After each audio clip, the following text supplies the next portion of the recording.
So given that 0, x, y, and 1, so, of course, number line, of course, 0, of course, 1 here. Yeah, and I know that x and y are in between 0 and 1. So let's say x is here and y is over here. Yeah. Which of the following terms is the greatest? And first of all, I have all these negative signs. And GMAT Focus loves to do this, put all negative signs to confuse you.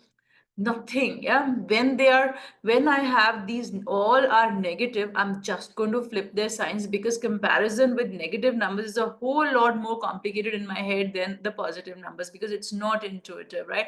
I have to flip every comparison. So I'm going to remove all the negative signs, and instead of the greatest, I'm going to look for the least. I'm going to say my question is which of the following is least, and I've made them all positive. In case you're wondering, okay, how does that happen? Look at that. So say I have numbers -1, -2, -3, -4, and -5. If I take away, I know that they are in decreasing order. This is the greatest, this is the least, right? So this is a decreasing order. Now let me make it all plus, plus, plus, plus. What happens? Just the order changes, right? The order flips on the number line. They are symmetrical. Now I have 1, 2, 3, 4 here, but over here I have -1, -2, -3, -4, right? So they are symmetrical like this, right? So when I flip it, now they have gone in the increasing order. So I have all these negatives, I'm going to make them positive, and I'm going to say this is not greatest, I'm looking for the least number, okay? Now, I have these root x's and root y's, right? So let me look for, where my root x and root y is going to be over here. Now remember this, and now look, I'm trying to, figure out what the relation is in between 0 to 1. So when I have a 1/4, when I take the root, what happens to it? This is closer to 0. It goes to the right hand side and it becomes half, right?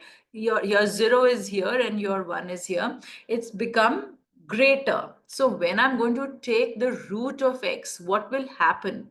This is going to become greater. So I'm going to have my root of x somewhere over here. I don't know, on the right hand side, but somewhere over here. Yeah. All right. What will happen to my y? Of course, the same relation as this is going to hold. So again, this will also go somewhere over here. So I'll have a root y over here. Now, since my x is less than y, and I know that they're both positive, I know that always my root x will also be less than my root y, right? This is going to hold. Are we good with that? Yeah. So essentially, my x is the smallest number and my root y is the greatest number. This is what I know. Yeah. It is possible, look, it is possible that they are placed something like this also. I have, let's say, x here. Let's say I have my root x here. It's possible my y is placed over here and I have my root y, for example, over here. This is also possible. But one thing I know for sure is that x is my smallest number and root y is my greatest number. Over here, these relations I'm not very sure about, y root x and root xy. Yeah. Okay, now look at these values. I want the smallest value over here, yeah? Look, x upon root y, yeah? This is a value which I know is going to be smallest out of all these. Why? Because x is my smallest number. If I'm comparing all four of them, I can see that x is my smallest number and root y is my greatest number.